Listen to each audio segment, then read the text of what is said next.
جب کوئی مومن مرتا ہے داخل فی قبرہ سورن ستتن، اس کی قبر میں 6 صورتیں اس کے ساتھ داخل ہوتی ہیں۔ امام ارشاد فرماتا ہے فیہن سورتن احسن وجہ، فرمایا ان ساری صورتوں میں سے ایک صورت سب سے خوبصورت ہے۔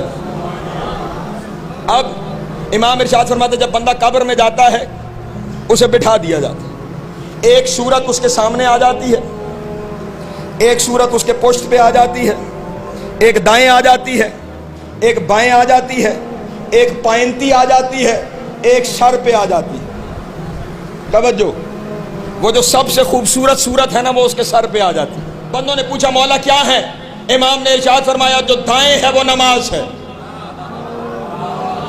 جو دائیں ہے وہ نماز ہے، جو بائیں ہے وہ زکوٰۃ ہے، جو سامنے ہے وہ روزہ ہے، جو اس کے پیچھے ہے وہ حج ہے، جو اس کی پائنتی ہے وہ صلہ رحمی ہے۔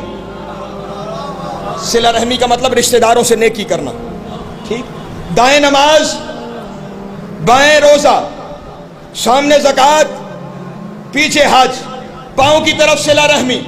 اور امام فرماتے ہیں جب دائیں جانب سے کوئی عذاب گناہوں کی وجہ سے بڑھتا ہے تو یہ نماز والی صورت اس عذاب کو روکنے کی کوشش کرتی ہے، لیکن عذاب اتنا سخت ہوتا ہے کہ وہ اس صورت کو دھکیلتا دھکیلتا مردے تک آ جاتا ہے۔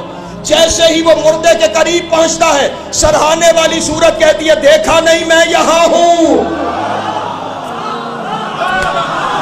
ہائے ہائے، اللہ اکبر، توجہ توجہ، دیکھا نہیں میں یہاں ہوں۔ وہ عذاب واپس پلٹ جاتا ہے۔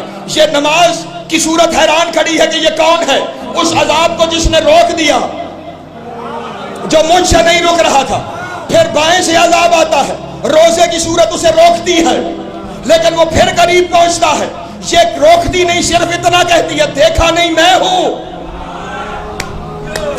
وہ عذاب بھی پلٹ جاتا ہے، پھر سامنے والا عذاب ایسے ہی، پھر پیچھے والا عذاب ایسے ہی، پھر پائنتی والا عذاب ایسے ہی۔ جب یہ سارے عذابوں کو واپس بھیج دیتی ہے نا اس وقت یہ پانچوں مل کے کہتے ہیں، ایک کہتا ہے میں نماز، دوسرا میں روزہ، تیسرا حج زکوٰۃ صلہ رحمی۔ اس سے پوچھتے ہیں من انت، تو کون ہے؟ یہ کہتی ہے انا الولایۃ علی ابن ابی طالب، علی حیدر، علی حیدر،